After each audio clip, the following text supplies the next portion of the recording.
Boa noite, igreja. Muito bom estar aqui com vocês hoje. É a primeira vez que eu trago não uma pregação, mas uma reflexão num domingo. E para mim isso é uma honra, nós podermos ter a oportunidade de nos comprometermos em trazer a palavra do Senhor. Meu nome é Maria Clara, o pastor Vanderlei com a Márcia estão de férias, então eles fizeram uma escala aí provisória, tá? Então eu vou fazer uma oração aqui, para que eu possa dar início à reflexão que eu trouxe, tá? Senhor Deus Pai, bom e misericordioso, eu te peço para que não seja a minha vontade, mas que seja a tua que prevaleça. Que os meus lábios só saiam aquilo, Pai, que o teu Espírito Santo quiser que saia, Pai. Unja a minha boca, não permita que o meu ego, Pai, não permita, Pai, que a minha vontade prevaleça a tua, Senhor. Ô Senhor, me usa como instrumento da tua palavra, Senhor. Eu me disponho a ti, Pai. Eu me entrego a ti, Pai. Nesse momento, Senhor, eu me esvazio de mim e peço, Pai, para que o Espírito Santo de Deus venha sobre mim, Pai, e me use como o Senhor bem quiser e bem entender. Desde já eu te agradeço e te bendigo, Pai, pelas maravilhas que eu sei que o Senhor vai fazer na vida de cada um aqui e na vida de cada um daquele que estará escutando, Senhor. Amém. Aleluia. Então, hoje eu vim trazer aqui a mensagem que João escreveu às 7 igrejas do Apocalipse. E é uma mensagem de fechamento da Bíblia, né? Que é quando ele nos chama ao arrependimento. E o João, ele se revela aqui. Pela primeira vez ele fala eu. Então eu gostaria que colocassem Apocalipse 1, de 9 a 20. Gente, é impressionante como Apocalipse, nessas passagens, né, que a gente acaba estudando mais quando vem trazer a palavra, ela fecha com o Antigo Testamento. Eles leem entre si. E é perfeita a palavra de Deus. A Bíblia é perfeita. Desde a primeira passagem até a última, que é o fechamento. Ela, todo tempo, ela prova as maravilhas de Deus. Ela como é que eu vou dizer? Eu digo sempre isso, eu faço uma comparação até meia louca em relação a isso, mas eu digo que a Bíblia, ela é igual música clássica, né? Ela é atemporal. Ela é a mesma antes, hoje vai ser a mesma sempre, porque ela é perfeita. João, olha lá, ele se revelando, gente, irmão e companheiro de vocês no sofrimento, no reino e na perseverança em Jesus, estava na ilha de Patmos por causa da palavra de Deus e do testemunho de Jesus. No dia do Senhor, achei-me no Espírito e ouvi por trás de mim uma voz forte como de trombeta, que dizia: escreva num livro o que você vê e envie a estas 7 igrejas: Éfeso, Esmirna, Pérgamo, Tiatira, Sardes, Filadélfia e Laodiceia.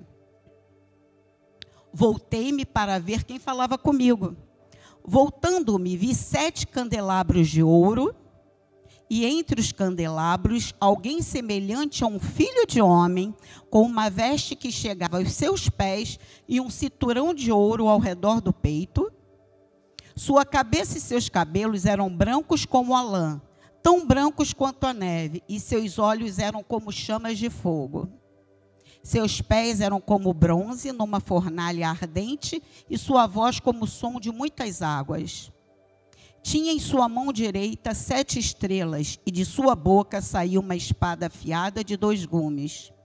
Sua face era como o sol quando brilha em todo o seu fulgor. Quando o vi, caí aos seus pés como morto. Então ele colocou sua mão direita sobre mim e disse: não tenha medo, eu sou o primeiro e o último. Sou aquele que vive. Estive morto, mas agora estou vivo para todo sempre, e tenho as chaves da morte e do Hades. Escreva, pois, as coisas que você viu, tanto as presentes como as que acontecerão. Este é o mistério das 7 estrelas que você viu em minha mão direita e dos 7 candelabros. Pois é. E aí nós paramos e pensamos.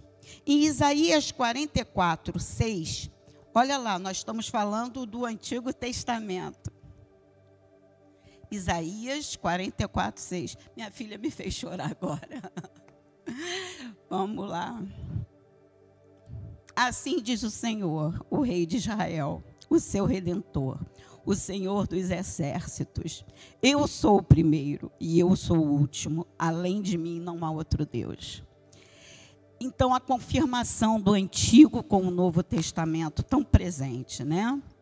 E na primeira igreja, quando nós vamos começar a falar, nós vemos um Jesus nos chamando para o arrependimento. Todo final, ele nos chama para o arrependimento. E em toda a primeira igreja, nós vemos Jesus se identificando. Né? Assim aconteceu na primeira carta à igreja de Éfeso. Ah, gente, desculpa, também adivinhar é demais para vocês. Tá bom que vocês são ungidos, isso tudo, mas eu tenho que falar, né? Apocalipse 2, de 4 a 7. Tem um delay aqui de vez em quando, né? Contra vocês, porém, tenho isto. Você abandonou o seu primeiro amor. Lembre-se de onde caiu, arrependam-se e pratique as obras que praticavam no princípio. Se não se arrepender, virei a vocês e tirarei o seu candelabro do lugar dele. Mas há uma coisa a seu favor. Você odeia as práticas dos nicolaítas, como eu também as odeio. Gente, ele chama todos para o arrependimento. Essa é a igreja que vivia o quê? O primeiro amor. E ela deixou aquele momento do primeiro amor passar. Aquele trabalho que ela fazia, todo aquele cuidado que ela tinha com a palavra, com o evangelho, de pregar, de ajudar o próximo, ela foi deixando aos poucos isso se amornando. Né? Então ele chama essa igreja. E quem são essa igreja? Somos nós. Nós somos um pouco de igreja de cada uma dessas que nós vamos falar e que nós precisamos ficar atentos, né? E quem eram os nicolaítas? Eles eram aqueles que tentavam fazer com que os cristãos tropeçassem. Eles tentavam mostrar um evangelho que não era condizente com o evangelho do Senhor, com os ensinamentos do Senhor. Então, ele chama todos nós para refletirmos sobre quem nós estamos seguindo. Se é o Senhor que nós conhecemos a palavra, ou se são aqueles outros que trazem para a gente, de alguma forma, as coisas distorcidas e o que querem mesmo é que nós não sigamos no caminho que nós temos que seguir. Nós precisamos ficar atentos. A segunda carta é a igreja de Esmirna. Né? Essa igreja ela foi elogiada. Eu vou falar o versículo, para deixar. Essa igreja ela foi elogiada, né? Porque ela é uma igreja que permaneceu ali firme. Apesar de todo o processo que ela passava, né? Que ela foi uma igreja o cristão foi muito perseguido nessa igreja, ela continuava firme e o Senhor manda para eles uma mensagem que eles suportem os 10 dias que eles teriam que passar, que seriam 10 dias, que muitos deles seriam até perseguidos e mortos. Mas o Senhor diz para eles, para aqueles que continuaram firmes na fé, que eles mantivessem seus olhos firmes no que o Senhor tinha para cada um de nós, no que Ele tem para cada um de nós, que é a segunda vida, que é a vida eterna. Essa nossa vida aqui, ela é muito passageira. Nós não podemos ter o foco no carro, nós podemos desejar, tá? Mas o nosso foco não pode ser esse. Nosso foco tem que ser exatamente na vida eterna, gente. Que é aquela pela qual Jesus entregou a sua vida para que nós tivéssemos essa oportunidade. tá? Então, vamos lá. Amém. Então, vamos lá. Apocalipse 2, de 8 a 11. Ao anjo da igreja em Esmirna, escreva: estas são as palavras daquele que é o primeiro e o último. Olha aí, ele de novo, né, fazendo questão de que foi escrito exatamente como ele queria que fosse escrito. Que morreu e tornou a viver. Conheço as suas aflições e a sua pobreza, mas você é rico. Conheço a blasfêmia dos que se dizem judeus, mas não são, sendo antes sinagoga de Satanás. Não tenha medo do que você está prestes a sofrer. O diabo lançará alguns de vocês na prisão para prová-los. E vocês sofrerão perseguição durante 10 dias. Seja fiel até a morte, e eu lhe darei a coroa da vida. Ai, aleluia. Não é fácil. Não é fácil. Porque você veja, né? Hoje nós temos tantos lugares no mundo que querem levar a palavra do Senhor e eles são perseguidos, são mortos, são tirados da oportunidade de pregarem a palavra, porque o Senhor diz, né? Vai e pregue o evangelho.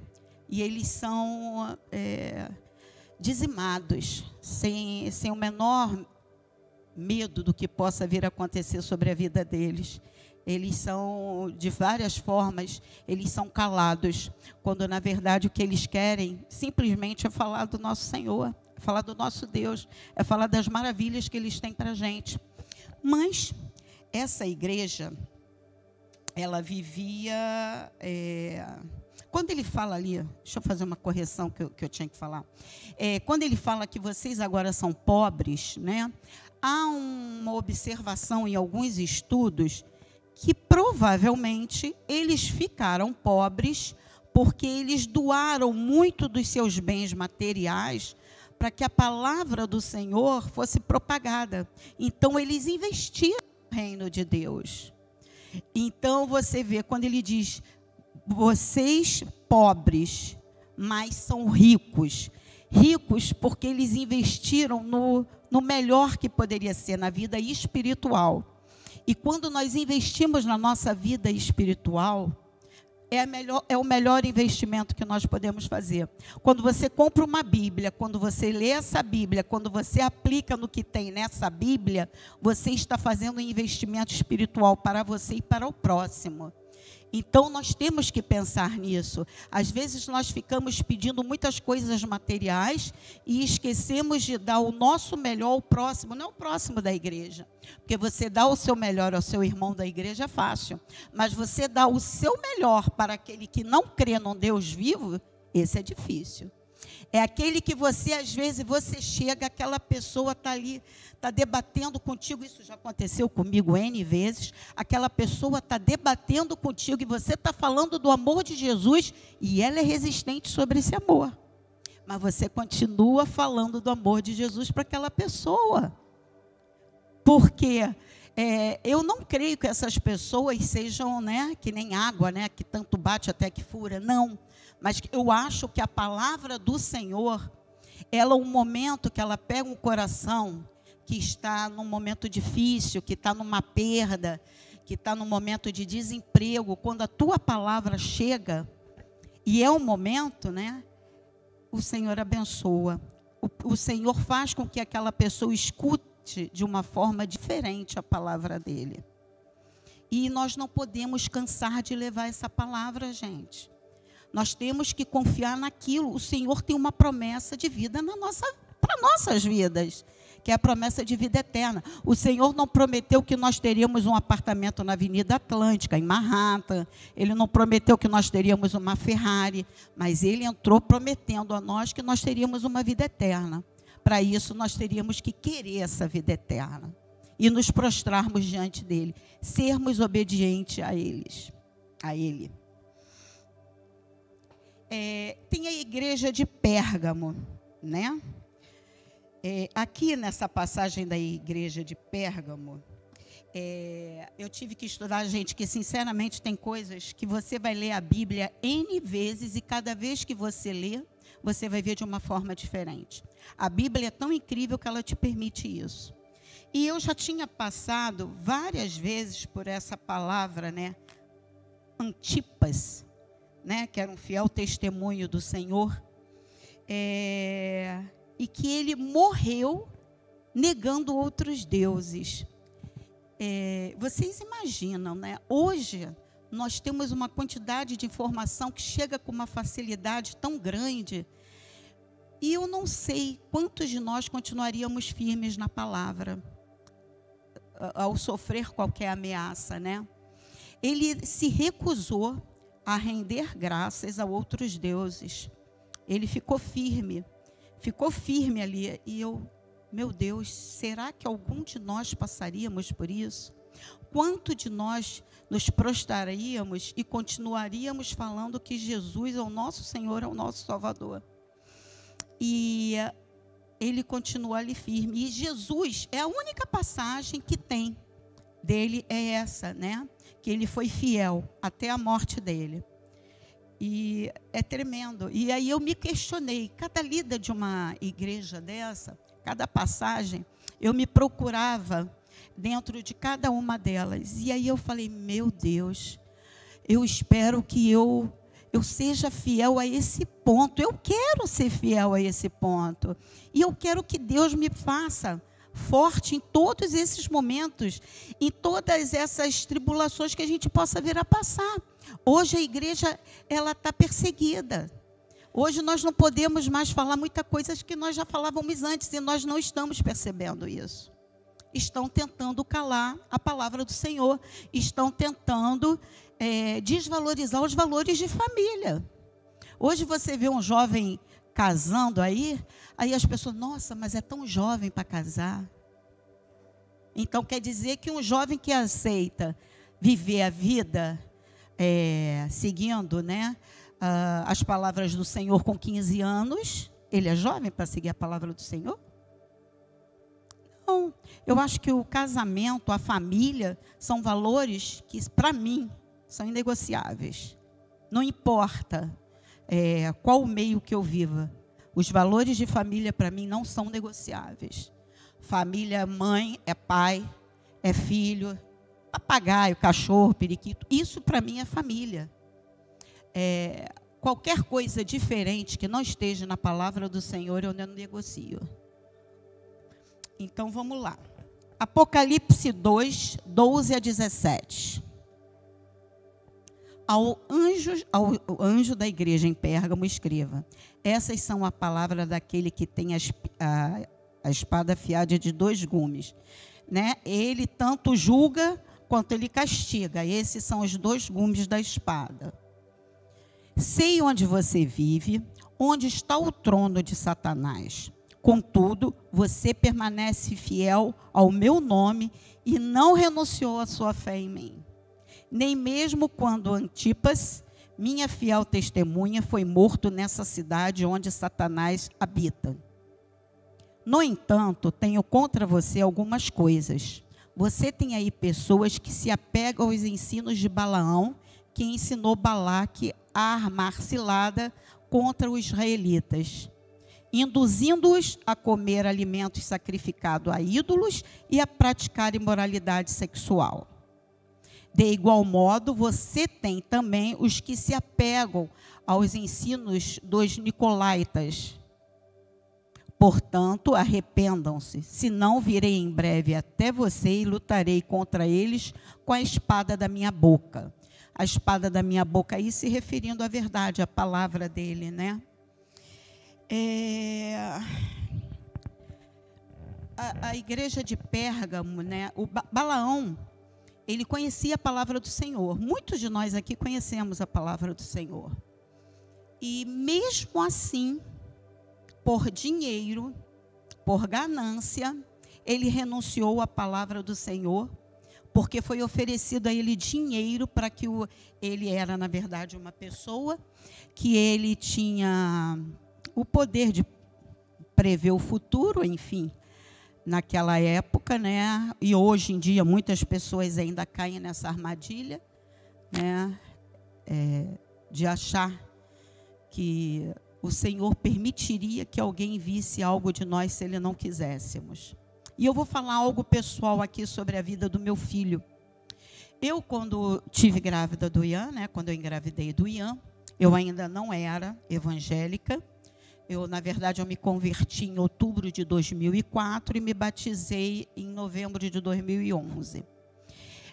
Eu acreditava em mapa astral, eu acreditava em pessoas que poderiam ver o futuro do meu filho, se seria uma pessoa boa, se não seria. E aí eu paguei para fazerem um mapa astral do meu filho. E quando eu fui me encontrar com a pessoa para ela me falar sobre o mapa astral do meu filho, a pessoa falou para mim assim: não consegui ver nada. Simplesmente não me mostrou o que esse menino vai ser. Aí eu falei: misericórdia, meu filho vai morrer. Ela não conseguiu ver a primeira coisa que veio na minha cabeça: meu filho vai morrer, por isso que não conseguiu ver nada. Olha, aquilo me deu uma angústia, mas que angústia que me deu. Aí eu falei com meu irmão, que é pastor, aí eu falei: Henrique, estou preocupada.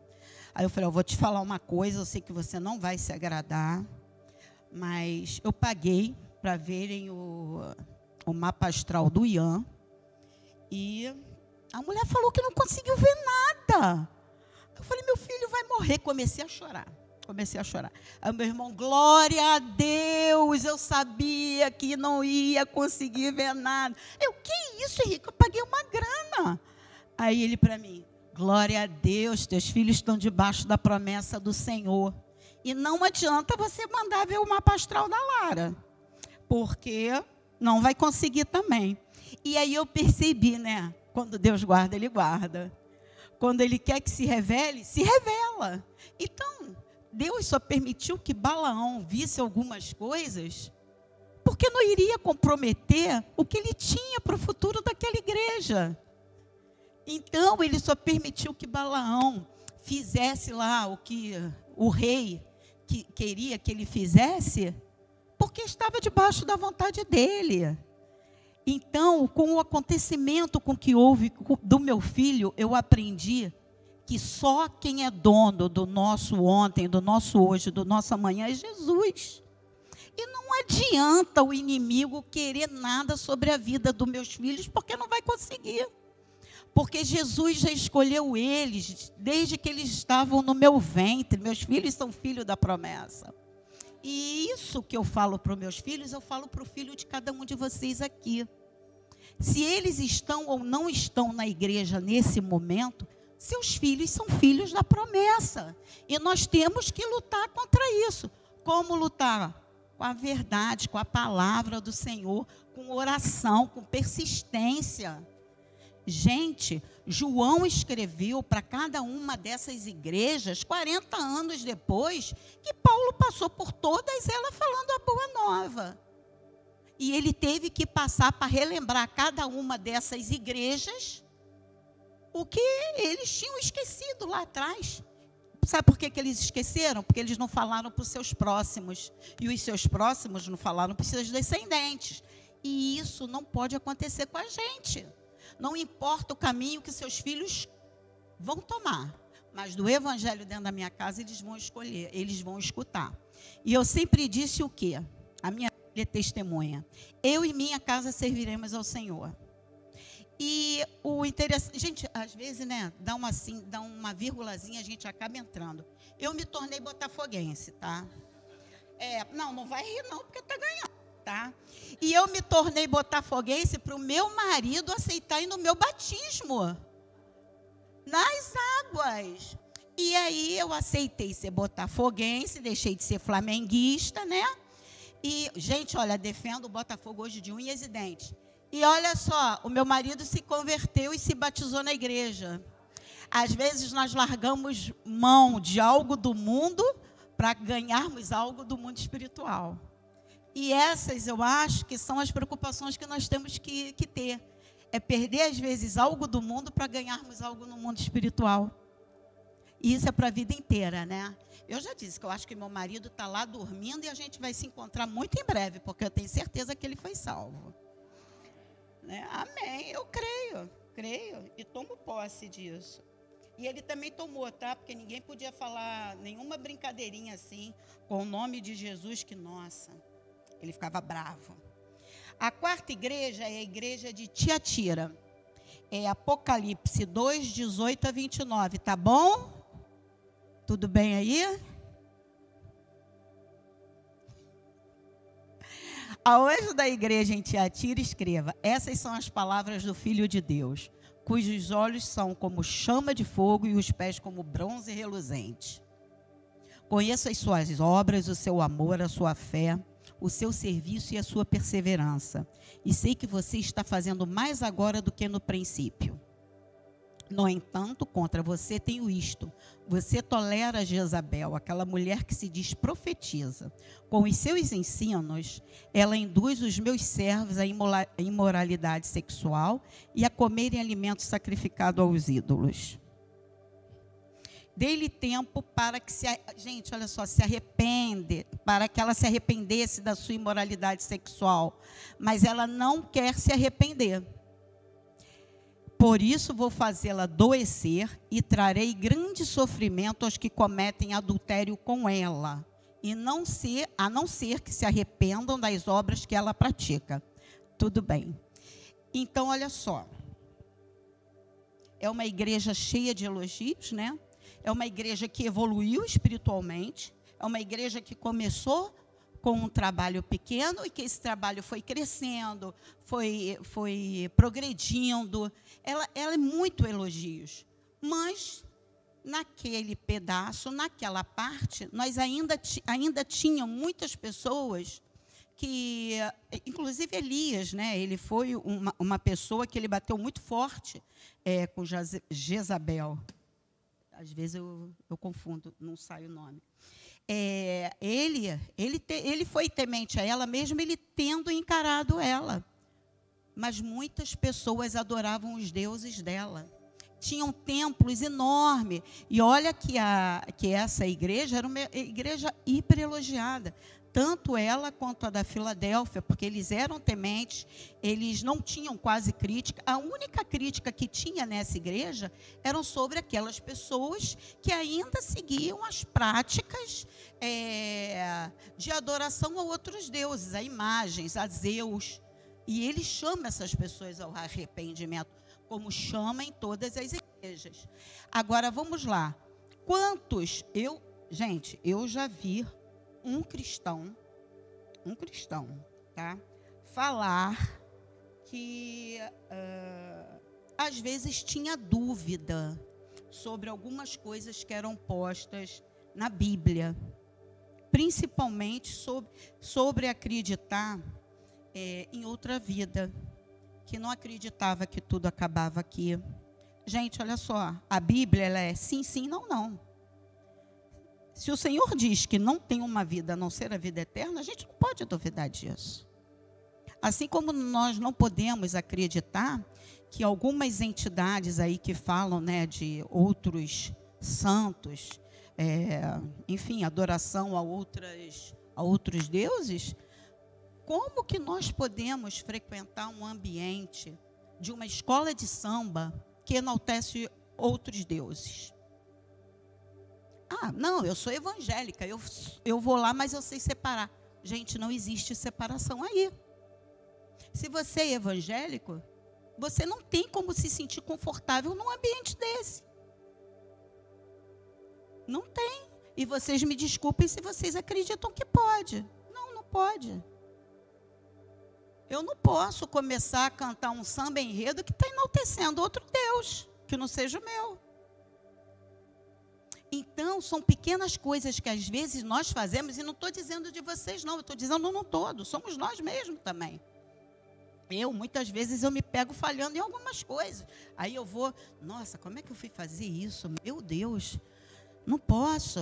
Aí vem aquele arrependimento, mas aí ele fala, arrependam-se. E nós temos que nos arrepender. Nós não podemos achar que os nossos atos, por nós estarmos na igreja terça, sábado e aos domingos, nos tornam pessoas acima do bem e do mal, pessoas que não erram. Nós erramos muito e nós temos que vigiar. Nós temos que estar vigilantes. Nós somos igreja. Igreja é igreja 24 horas por dia. Igreja não é igreja de 6 às 8, não é uma igreja no momento do conhecimento bíblico.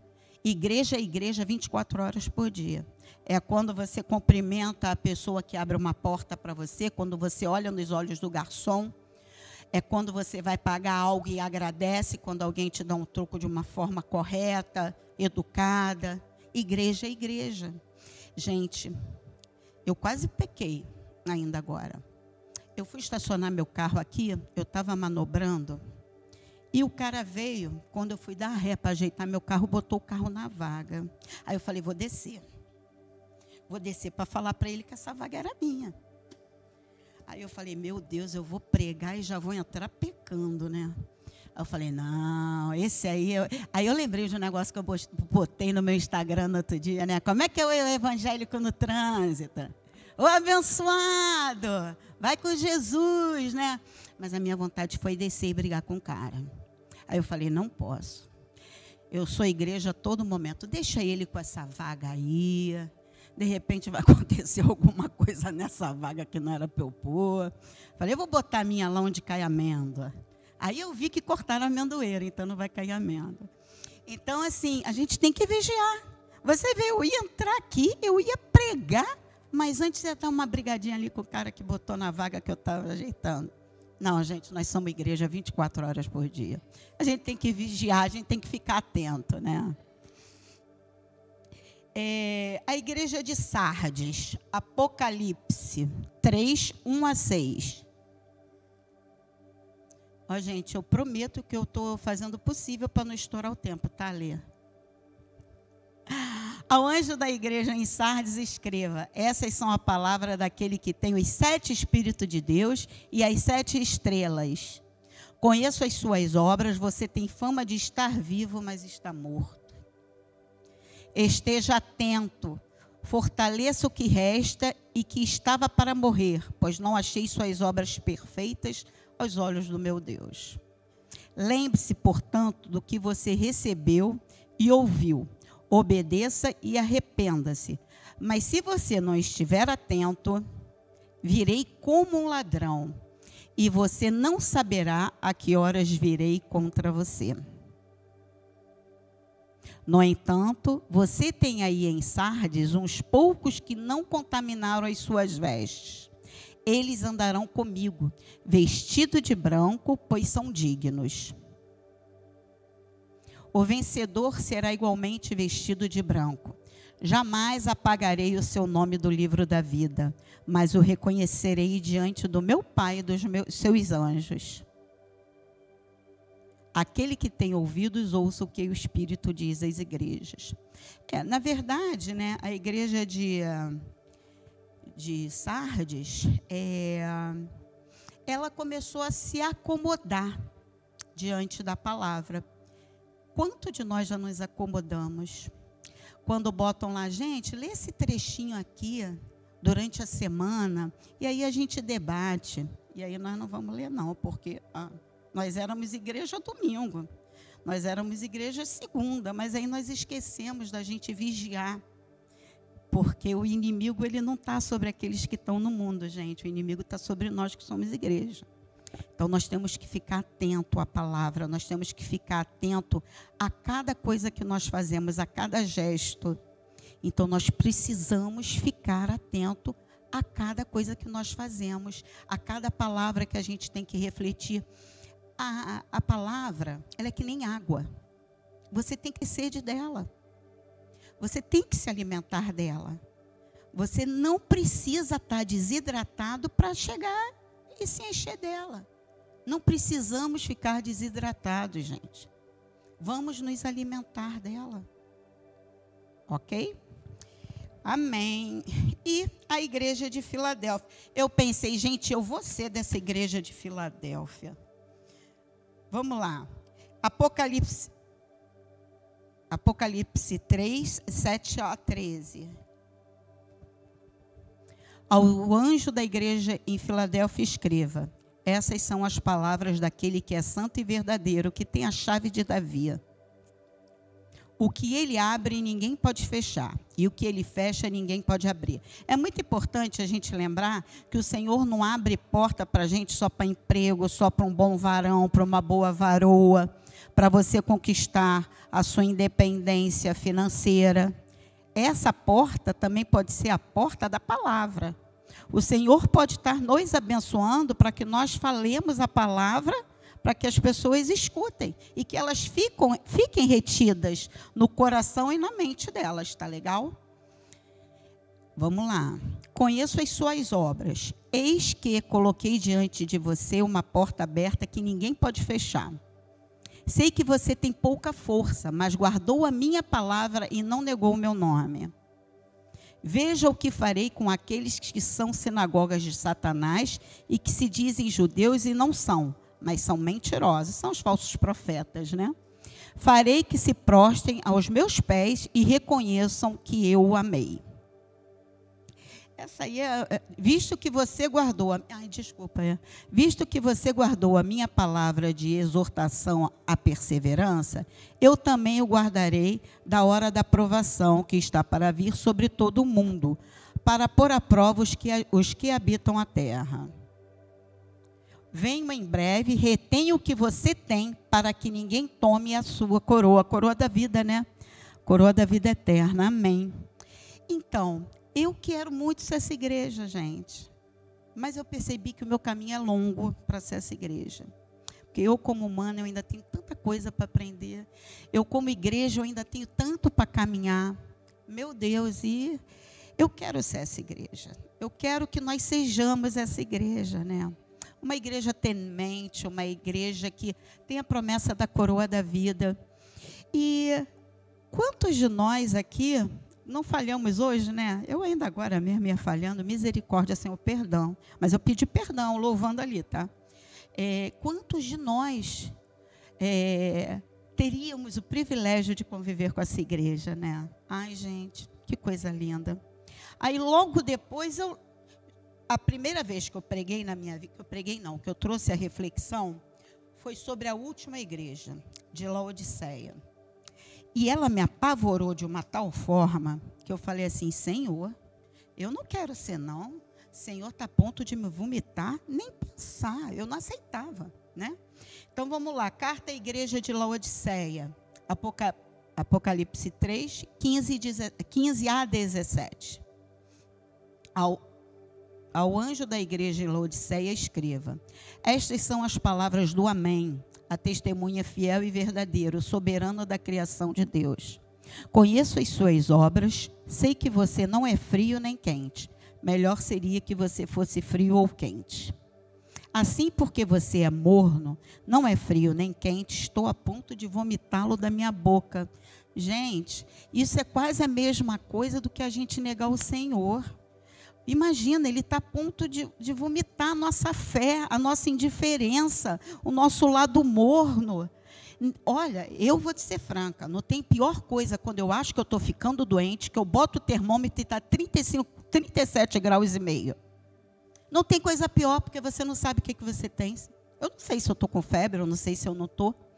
E ali o Senhor diz, eu estou a ponto de vomitá-lo. É triste demais, né?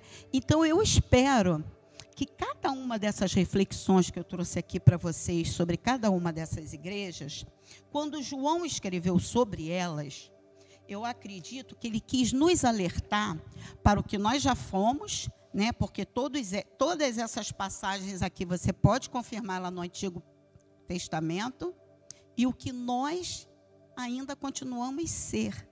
O que nós precisamos mudar? Se passaram milhares de anos, tivemos a volta do Senhor e continuamos errando em muitas coisas. Então, que nós possamos refletir sobre cada uma dessas passagens. Tem a oportunidade, não precisa ser hoje. Não, hoje não precisa, mas amanhã leia um pouquinho de uma, depois de amanhã leia um pouquinho da outra. Faça uma reflexão sobre o que você quer mudar, sobre como você, igreja, que imagem você quer passar, como você, igreja, do que o Senhor age em você, tá?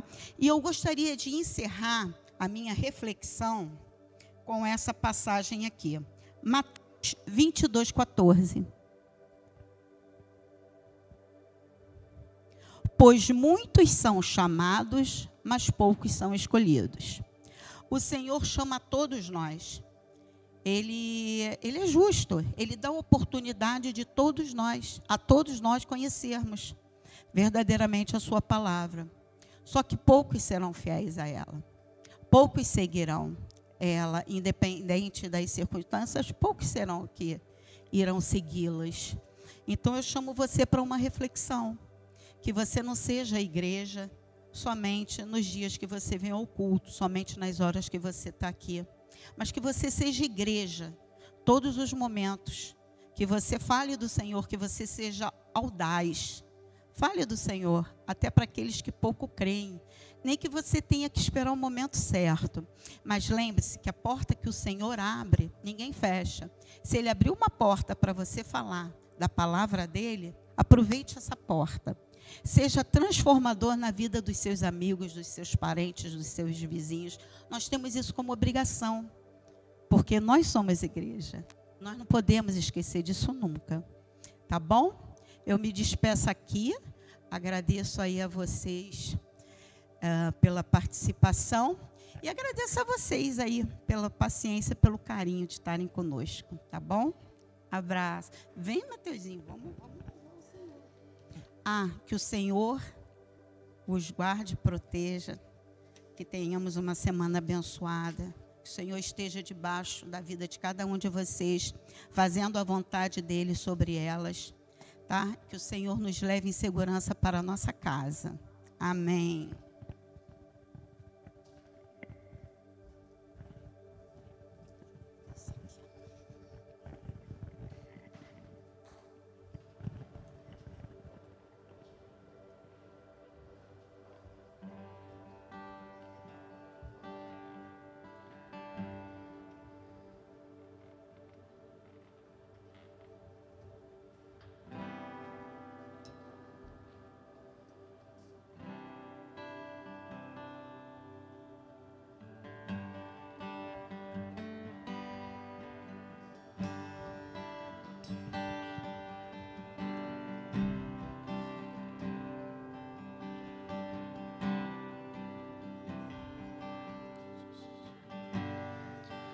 Quero me esvaziar de mim.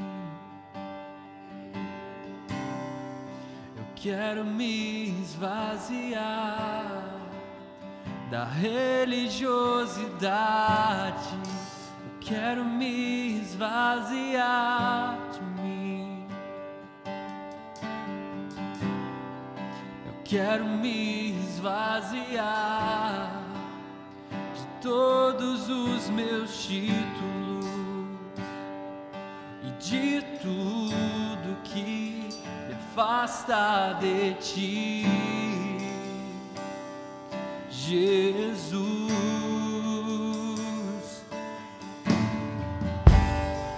Eu quero me esvaziar de mim.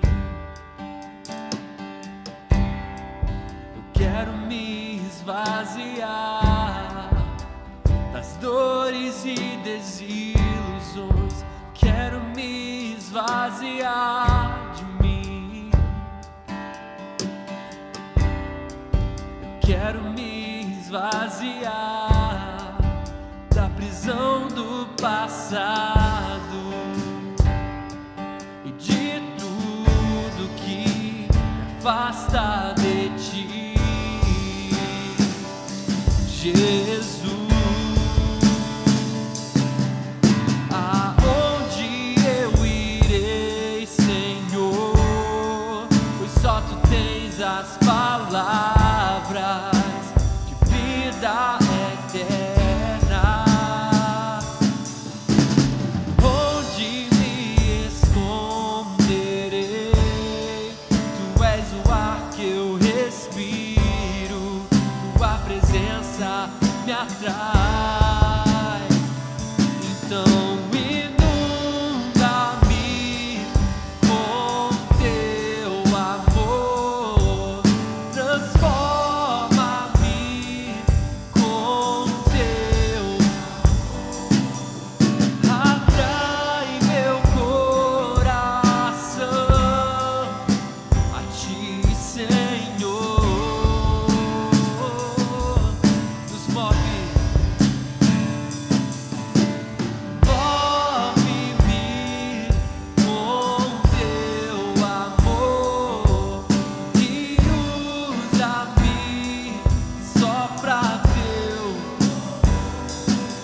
leva em teus braços de amor.